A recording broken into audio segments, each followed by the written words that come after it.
C'est une œuvre qu'il faut absolument écouter parce que c'est un chef-d'œuvre d'un jeune compositeur de seulement 23 ans, à la fois mystique, flamboyant, presque métaphysique.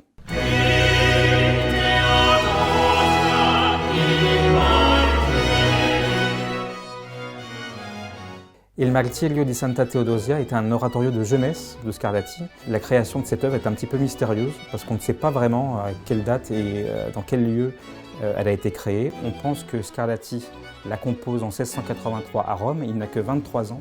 C'est un de ses premiers oratorios et on pense que l'œuvre a été créée pour un événement organisé pour la reine Christine de Suède.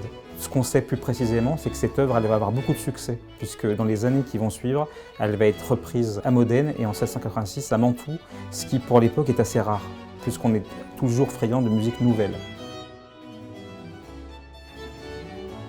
Sainte Théodosie de Tyr est une martyre chrétienne du IIIe siècle après Jésus-Christ. Elle est morte très jeune, puisqu'elle est morte à 17 ans.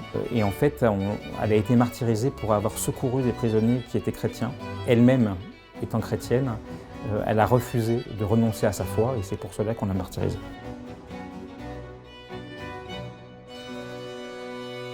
C'est une œuvre qui demande pour les solistes principaux, surtout Théodosia et Urbano, qui est donc le tyran, le bourreau même de l'histoire.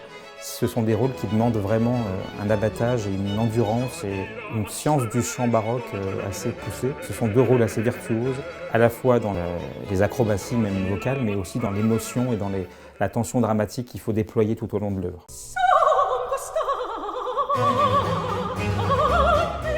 J'ai la chance pour cet enregistrement d'avoir une distribution magnifique de jeunes chanteurs.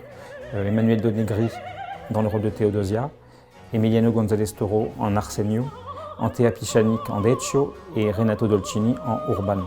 C'était un grand plaisir de travailler avec eux et de redécouvrir une œuvre et de retravailler, d'essayer de trouver une interprétation sur cette œuvre quasiment inconnue et sur laquelle ni les solistes ni moi n'avions de réflexe établi puisque c'était une première pour nous tous. Alors, il existe déjà une version au disque de cette œuvre, mais qui date des années 1960.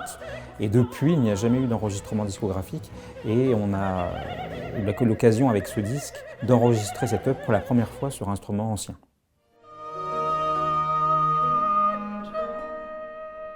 Parmi les sommets musicaux de cette œuvre, je citerai peut-être le dernier air de Théodosie qui constitue la mort de la sainte.